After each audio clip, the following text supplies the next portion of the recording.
was a brave move. Are you sure it's wrong to give him an ultimatum? Yes, I'm sure. I'm a licensed therapist. So why did you guys start arguing so much? Honestly, we never really argued much until she started going to therapy, so maybe that's why. Doesn't sound right. It's a little harder. I guess around the time I started therapy, I also became friends with this girl named Sally who he doesn't really like. There's your reason. Tell him if he doesn't start being nicer to Sally, you'll dump him. Another ultimatum? Bingo. I don't care if you hang out with Sally. I personally just don't like her that much. If you don't start being nicer to Sally, we're done. Who made her think another ultimatum was a good idea? I don't know. She used to not be like.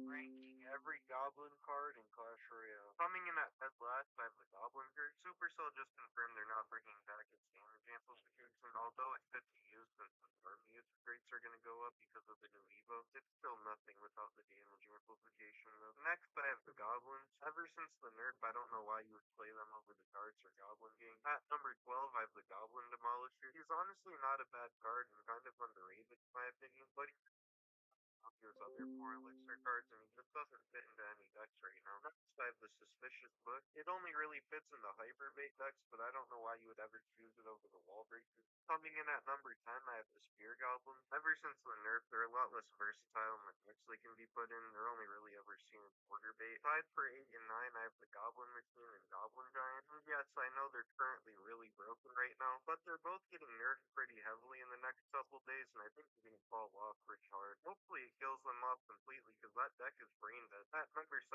I have the Goblin Hut. It's really strong right now, and it's one of my favorite cards in the game, but it can't be that much higher because it's only really seen in Graveyard and Minor Wall Breakers. At number 6, I have the Goblin Gang. Again, it's just a really strong card and one of the best swarm units in the game, but it is restricted to more bait archetypes because in every other archetype, I'd rather have guards or minions. At number 5, I have the Goblin Drill. It's a really strong win condition right now, and it can guarantee you about 1,000 power damage if you use a snowball with it. At number 4, I have the Goblin Drill. The Evo is hard carrying its placement, I'm not gonna lie, but that just shows you how good the Evo Goblin Barrel is. I swear, I can defend perfectly the entire game, but as soon as I go for that dual lane Evo Goblin Barrel push, it's over.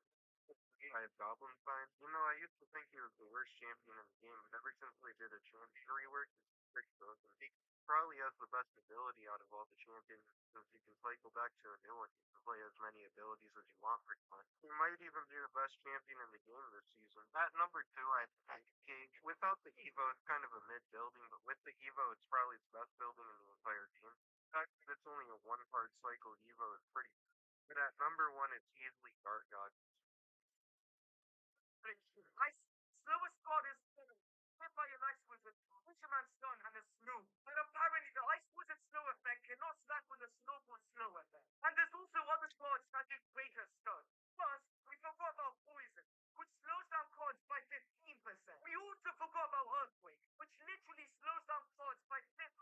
And more importantly, we missed the Ram Rider, the most obvious card. It literally slows down cards by 70%.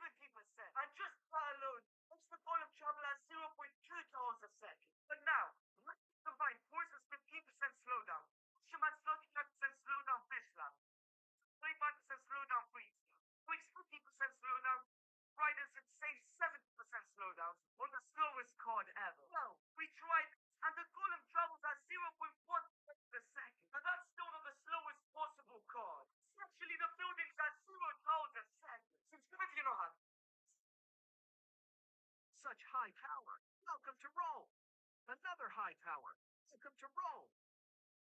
What? Only one power? Enjoy your critical life in Germany had only one operational long-range heavy bomber during World War II, the Heinkel HE-177 Greif. Although it had a wingspan of roughly 34 meters, Lancaster D-17. The HE-177's 4 engines were placed in just 2 nacelles. These engines were Daimler-Benz DB606s or 610s, which were either a pair of DB601s or 605s, coupled together to turn a single propeller shaft. This configuration gave the HE-177 the power of a 4-engine bomber, but with the aerodynamics of a 1-engine plane. Although it seems good in theory, having 2 engines in cramped cells often led to